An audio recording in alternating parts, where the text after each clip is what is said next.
Hi everyone, I'm your friend Urmila. Many of you know me and are very close to me, but there are few friends who I have not interacted with much. And even though I have tried to be in touch, I've tried to see as many posts as possible. Sometimes Facebook just doesn't permit. I thought I'll make this video so that for those with whom I've not had much interaction, we can begin today. A few things I wanted to share with you, with all my friends, that I observed during this year is, there is a downside about these online friendships and acquaintances. There are people, sometimes they become very close friends, or somebody that you look up to, you respect, you're interested in, you follow their posts, and you believe that you're good friends. But did it ever occur to you that they may just vanish one day with not a word, with not a sign, and you wouldn't know how to trace them? In fact, the worst part is you wouldn't know what happened to them. This has happened to me several times, and I ask myself, why did it happen? What happened to the person? And the worst scenario is, sometimes I wonder if they're still alive. Several years back, I met a woman from Pakistan, and I won't name her. And we had very similar thoughts and vision about the kind of work we want to do. We had a lot of hobbies which was similar. And she was a very affectionate woman, few years elder to me. And then she just disappeared. I never heard from her. And I had no idea about her, in which city she lived, what was her address, her telephone number, her email. There was no way that I could find her. And no, it was not that she blocked me or something like that. The thing is, her profile is still there. I'm still her friend, but it's been more than 5 years that the profile has been dormant. So, what do you do in such cases? There's very less that you can do, actually. You are helpless. So, that is the negative side of online acquaintances and the connections that you form. It also happened, not only this case, but several cases. There was another woman friend of mine from Philippines. We also worked together on few events, and she's just vanished. I know these people would have very good reasons for not either interacting with you or not being on social media. But I wish that people understand that when you begin and you start interacting with people, even if in real life you don't know each other, there are few things that you're accountable for. It is not a rule, it is not a law, but it's basic courtesy. Like when we shift homes, we tell our neighbors that we are going. It's basic humanity, basic courtesy. Sometimes when we have an argument with a friend or a colleague, it is basic courtesy to present your point of view and give them a chance to tell their point of view. Many people don't ever give a chance for people to give their point of view, and they just vanish. I think it's a very negative trait.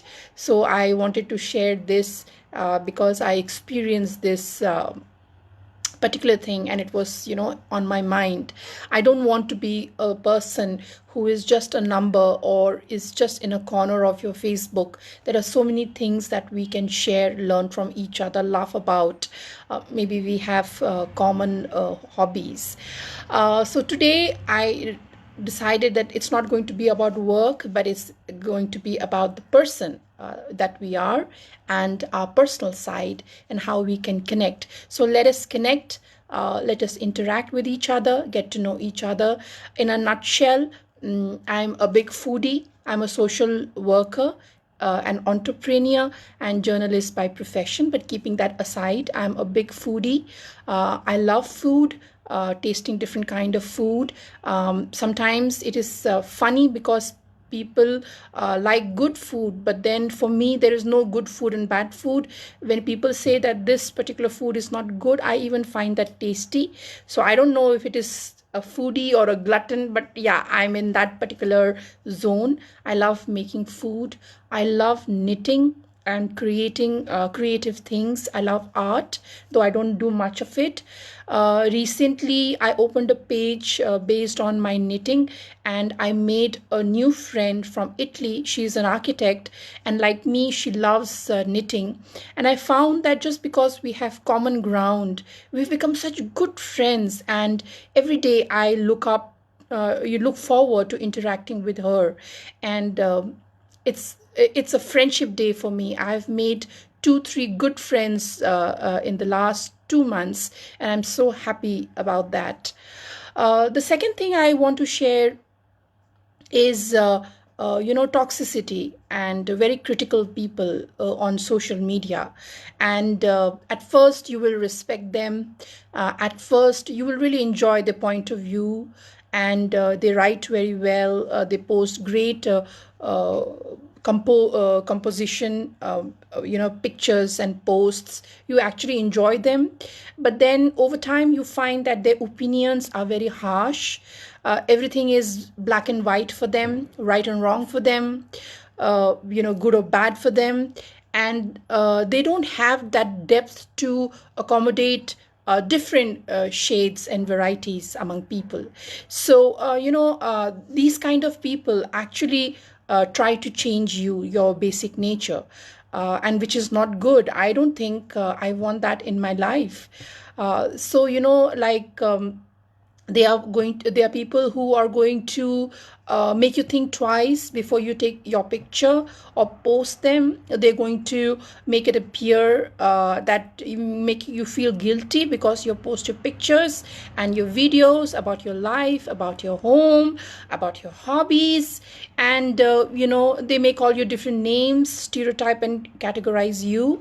And eventually what will happen, they may not tell you directly, but they will make a post on their timeline, based upon what they think about you. They may not name you, but you will know that it's about you. So what will happen is, over time, because you don't want to lose that friendship, and there has been actually no argument, you just carry on and you carry these people forward with you.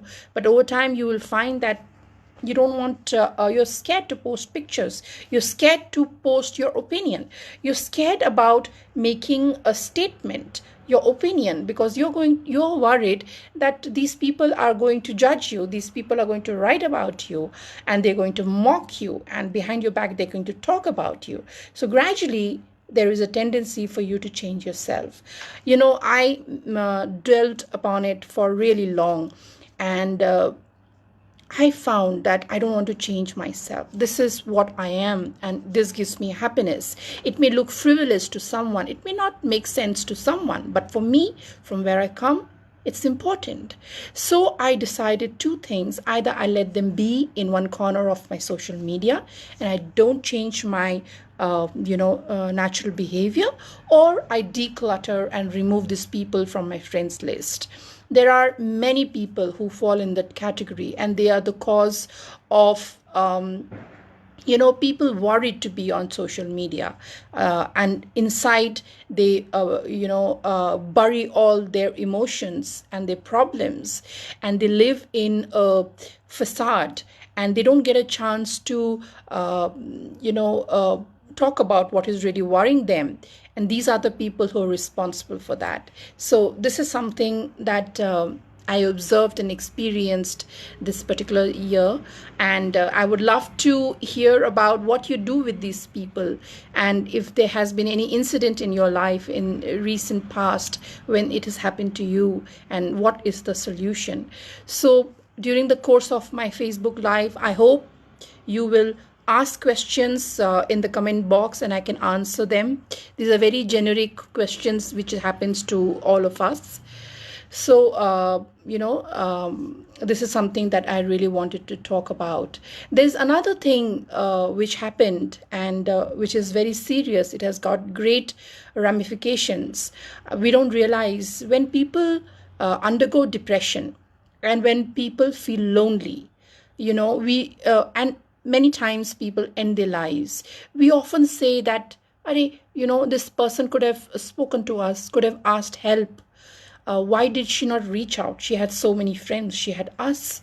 But you're just transferring the blame to the person for the decision that they've taken. I'm not saying that we should support suicide, but because it has happened to three of my very close friends, it's really made me think. And recently it happened just in October. A very close friend of mine, childhood friend, and we were in touch with each other on Facebook, and we used to update each other. And when people end their lives, we always say they're weak people, and they could have asked for help. But I went to these conversations that I had with my friend, and it's not that she did not tell me her problems. Everything was there. They actually tell their friends about what they're going through. But we are unable to assess how deep is the problem, how serious it is. We never imagine that they will be in a position in life where they think that ending their life is the only solution. So depression, suicidal tendency, loneliness, I think these are all a part and parcel of our current life. And we find many of our friends on social media who have the symptoms.